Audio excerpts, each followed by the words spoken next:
Bismillahirrahmanirrahim. The topic of discussion for today's lecture is the environment and behavior. Previous lecture में हमने discuss किया था कि genetic factor होता है जो रेगुलेट करता है बिहेवियर को. जैसे दो स्ट्रेन्स कल हमने पढ़े, रोवर्स एंड सेटर्स, की एक सिंपल मेंडेलियन इनहेरिटेंस शो कर रहे थे जिसमें डेंसिटी डिपेंडेंस की वजह से हमने फिर अल्टीमेटली नोट किया था कि रोवर्स और सिटर्स दो तरह के स्ट्रेन्स किन कंडीशन में सक्सेसफुल होते हैं. लेकिन ऐसा नहीं है कि सिर्फ जेनेटिक फैक्टर ही हो. जेनेटिक फैक्टर के साथ साथ एनवायरनमेंट का बहुत इंपॉर्टेंट रोल होता है इन स्ट्रेन्स को जो डेवलप करवाने में. रोवर्स और सिटर्स के बारे में एक बार फिर से सुन लीजिएगा. कल हमने पढ़ा था कि जो ड्रोसोफिला के लार्वल फॉर्म्स हैं उसमें 70% पॉपुलेशन या 75% पॉपुलेशन जो है वो रोवर्स की होती है मोस्टली, क्योंकि ड्रोसोफिला यूजुअली डेंस कंडीशंस में रह रहे होते हैं. तो रोवर्स ऐसे लार्वल फॉर्म्स को हमने बोला था जो किसी सेंट्रल एरिया से, किसी सेंट्रल कॉलोनी से मूव करते हैं and they move a considerable distance. हमने पढ़ा था कि 8 सेंटीमीटर तक जो है वो कोई लार्वल फॉर्म मूव कर सकता है. तो मूवमेंट जब वो करते हैं साइड से, डेंसिटी सेंट्रल जो डेंसिटी का पॉइंट होता है वहां से जब अवे मूव करते हैं तो पेट्री डिश में या ग्रोइंग एरिया में जहां जहां फूड होगा वो उनको अवेलेबल होगा और वो सक्सेसफुली सरवाइव करते हैं. उनकी सक्सेस रेशियो ज्यादा होती है. लेकिन कुछ स्ट्रेन्स ऐसे भी थे जो लार्वल फॉर्म कुछ ऐसी भी थी जो सिटर्स में आती हैं, वो इतनी मूवमेंट शो नहीं करती, वो सिसाइल से होते हैं. सिसाइल फॉर्म्स ऐसी पॉपुलेशन, ऐसी जगहों पे सक्सेसफुल रहते हैं जहाँ पे डेंसिटी ऑलरेडी कम है, पॉपुलेशन ज्यादा नहीं है. तो उधर लोकल एरिया में जहाँ पे सिसाइल लार्वे, फ्रूट फ्लाई लार्वे पड़े भी होंगे, उधर वो अगर डेंसिटी कम है तो ज्यादा फूड कंज्यूम नहीं हो रहा होगा, वो इजीली वहां पे भी सरवाइव कर जाते हैं. सिटर पॉपुलेशंस कम होती हैं और रोवर ज्यादा. रोवर्स का ट्रेड डोमिनेंट था, सिटर्स का ट्रेड रिसेसिव था. यहाँ पे आज के लेक्चर में हम डिस्कस करेंगे कि उसमें सिर्फ जेनेटिक फैक्टर नहीं होता. Other than genetic factor, environment such as density, it plays an important role. And in this chapter, we mentioned that in passing that despite their genotype, sitter Drosophila behaved as rovers during times of food shortage. कि जब genotype seaters की है वो recessive है, लेकिन जब food shortage हो जाती है तो वो भी मूव करते हैं. They also move during times of food shortage. This is a clear example of the fact that genetic difference between individuals do not necessarily mean that these individuals are going to perform a particular behavior, a specific behavior. While the genetic component of behavior is definitely important, तो होता है genetic factor, but genes के साथ साथ जो है वो environment backdrop पे जो factors उसको affect कर रहे होते हैं, they play a considerable role, they play a strong role in controlling a specific phenotype. हमने इसमें एक और एग्जांपल भी डिस्कस की थी एनवायरनमेंट के रोल के हवाले से. दोबारा से लेते हैं. एज्यूम कीजिए कि दो बच्चे जो ट्विन्स हैं जिनका जेनेटिक मेकअप ऑलमोस्ट सेम है और उनकी इंटेलिजेंस का लेवल, मेंटल लेवल भी सेम डेवलप होना चाहिए. बट आप एक्सपेरिमेंट क्या करते हैं कि एक बच्चे को जो है वो न्यूट्रिएंट फूड या उसकी ग्रूमिंग, उसकी स्कूलिंग बहुत अच्छी करते हैं. दूसरा बच्चा किसी भी वजह से किसी ऐसी कंडीशन में अगर रह रहा हो कि ना तो उसको न्यूट्रिएंट्स प्रॉपर मिले, ना ही उसकी ग्रूमिंग, स्कूलिंग को, इसकी जो है वो ग्रोथ अच्छे तरीके से, उसको एनवायरनमेंट अच्छा ग्रोइंग एनवायरनमेंट दिया जाए. तो ऐसे केस में जिस बच्चे को एनवायरनमेंट बेहतर मिला, जिसको न्यूट्रिएंट्स बेहतर मिले, जिसको फूड बेहतर मिली, उसकी मेंटल एबिलिटीज डेफिनेटली बेहतर होंगी, अच्छी डेवलप होंगी as compare to the other जिसको न्यूट्रिएंट्स ही प्रॉपर नहीं मिले डेवलपमेंट के दौरान. तो ये एनवायरनमेंट का एक सिग्निफिकेंट रोल होता है. 50% या इवन कुछ केसेस में ये भी कहा जाता है मोर देन 50% किसी भी फिनोटाइप की डेवलपमेंट में एनवायरनमेंट का भी रोल होता है. तो ये उसी हवाले से एक रोवर्स और सिटर्स की एग्जांपल भी डिस्कस की गई यहाँ पे. एंड अदर एग्जांपल्स कल हमने डिस्कस की थी हाइजेनिक और नॉन हाइजेनिक स्ट्रेन्स. इससे प्रीवियस बल्कि स्लाइड्स में हमने हाइजेनिक और नॉन हाइजेनिक बीज का जिक्र किया था. हाइजेनिक बीज वो होती हैं जो हनी बीस की एग्जांपल थी ये। जो अगर कोई लार्वे या कोई फ्लाई डेड हो किसी बॉक्स के अंदर उनके किसी चैम्बर में, तो वो सेल्स को अनकैप भी करती हैं और डेड बॉडीज को रिमूव भी करती हैं, हाइजेनिक बीज। जबकि जो नॉन हाइजेनिक बीज थी वो ना तो अनकैपिंग करती है ना ही रिमूवल। और लास्ट लेक्चर में जब हमने ये देखा था कि अनहाइजेनिक, नॉन हाइजेनिक और हाइजेनिक बीज को जब क्रॉस करवाया जाता है, हाइजेनिक और नॉन हाइजेनिक बीज का जब क्रॉस करवाया जाता है, तो ऐसे स्ट्रेन्स भी डेवलप होते हैं जो पार्शियली फंक्शनल होते हैं हेट्रोजाइगस फॉर्म में, जस्ट अनकैपिंग कर रहे हो, जस्ट रिमूवल कर रहे हो। द ब्रूड cleansing या brood cleaning behavior of hygienic honey bees provide a useful example of the interaction between genes, environment, and the behavior. You must remember that bees that are homozygous for both of the hygienic genes, जो homozygous थी, capital U, capital R से हमने show किया था उनको, they were uncapping brood cells that contain a dead larvae and remove the body. But unhygienic, non-hygienic bees, they were not doing the same thing. ना तो वो uncap कर रही थी, ना ही removal कर रही थी.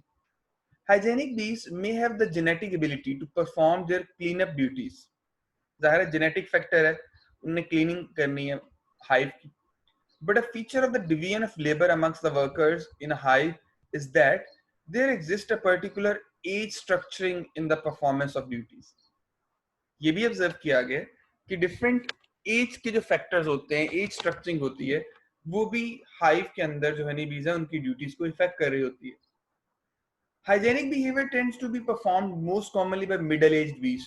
Middle aged bees mostly hygienic behaviour perform करती है, which will eventually switch behavior as they age, leave the hive and become foragers. और with the passage of time वो फूड को सर्च करने वाला जो बिहेवियर है, फॉरेजिंग बिहेवियर, वो अडेप्ट कर जाती है. ये जो स्विचिंग है हाइजेनिक से फॉरेजिंग की तरफ, it occurs as a response to changes in the internal environment of the bee. के ग्रोथ के साथ साथ हनी बीज में जो है वो इंटरनल एनवायरनमेंट चेंज होता है. ये राइट साइड पे 3 कास्ट दी हुई है हनी बीज की. वर्कर बीज जो 98 से 99% हाई पॉपुलेशन होती है. नॉन रिप्रोडक्टिव फीमेल बीज होती हैं. Workers collect nectar, pollen, water and propels, rear brood and carry out many other activities. Worker bees की जो एक्टिविटीज हैं, इसमें जो फूड फाइंडिंग की एक्टिविटी है, that is termed as foraging activity. Drone of the hive population, the male bee, ये large होते हैं relatively and has a square ended body, very large eyes and they have no sting. ये drone कहलाते हैं. इनका काम at the time of meeting sperm provide करना होता है. Haploid males, haploid drones. जबकि जो क्वीन बी है, the only usually one per hive होती है, बट हाइव में शेयर सब कॉलोनीज तो उसमें ज्यादा हो सकती हैं. The only reproductive female in the colony and mother to all bees in the hive. There is usually only one queen per hive. अगर उसमें स्प्लिटिंग नहीं है तो उसमें यूजुअली एक ही क्वीन होती है और वो एग लेइंग का काम करती है. बाकी सारी फ्लाइज की जो है वो मदर का काम करेगी. Hive-bound workers typically have low concentration of juvenile hormones in their blood. ये internal environment की बात हो रही है जो उनके behavior को influence कर रहा है. An increase in the circulating juvenile hormone has been shown to trigger the onset of foraging. कि juvenile hormone जब increase करता है circulating hormone, तो उनका behavior भी change होता है. वो hive की cleansing के बजाय move कर जाती हैं towards foraging behavior. This process occurs naturally as the bees ages, but the actual timing of the switch can be varied according to the needs of the hive. Hive needs according to timing vary भी कर सकती है. For example, in a colony with a sufficient number of older foraging bees, the younger bees will develop more slowly in behavioral terms. Younger bees will keep on performing the duties of cleansing the boxes of the hive, chambers of the hive. Recently, it has been shown that the expression of hygienic behavior in worker bees is also partly environmentally controlled. कि सिर्फ genetic factor ही नहीं होते. ये uncapping जो आप right side पे देख रहे हैं हनी बीज कर रही हैं और साथ जो है वो इन चैम्बर्स को साफ किया जा रहा है, ये क्लिनजिंग का बिहेवियर सिर्फ जो है वो जेनेटिकली कंट्रोल नहीं है, इसमें एनवायरनमेंट का भी रूल है.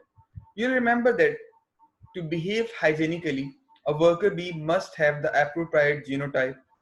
However, it would appear that for an individual bee, both the amount of time it spends on its hygienic duties and the age at which it gives them up to become a forager are controlled in part not by the animal's own genotype but internal environment but by the genotypes of its hive mates and therefore the genetic and social environment in which it lives.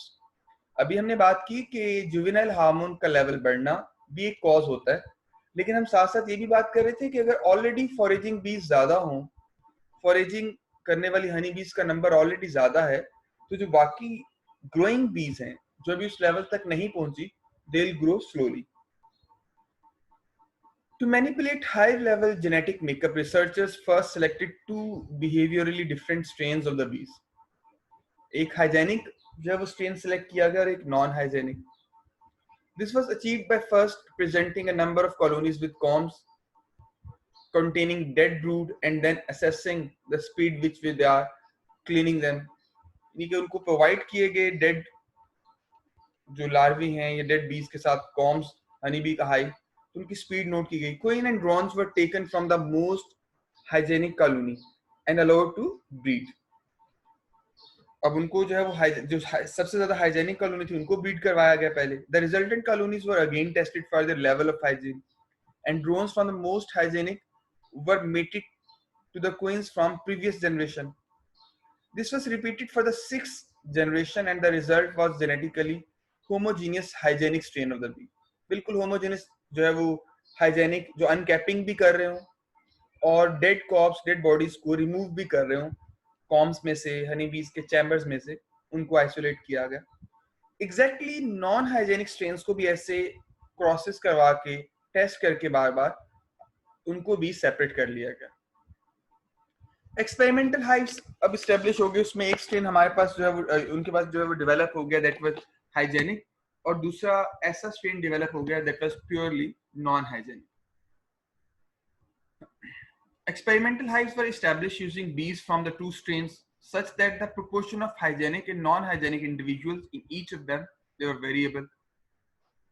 One hive contained only 25% hygienic bees, a second contained 50%, and third was having 100%. A fourth hive was also established containing only non-hygienic individuals, 0% hygienic. At intervals, a fixed area of free skilled brood was introduced to each of these hives.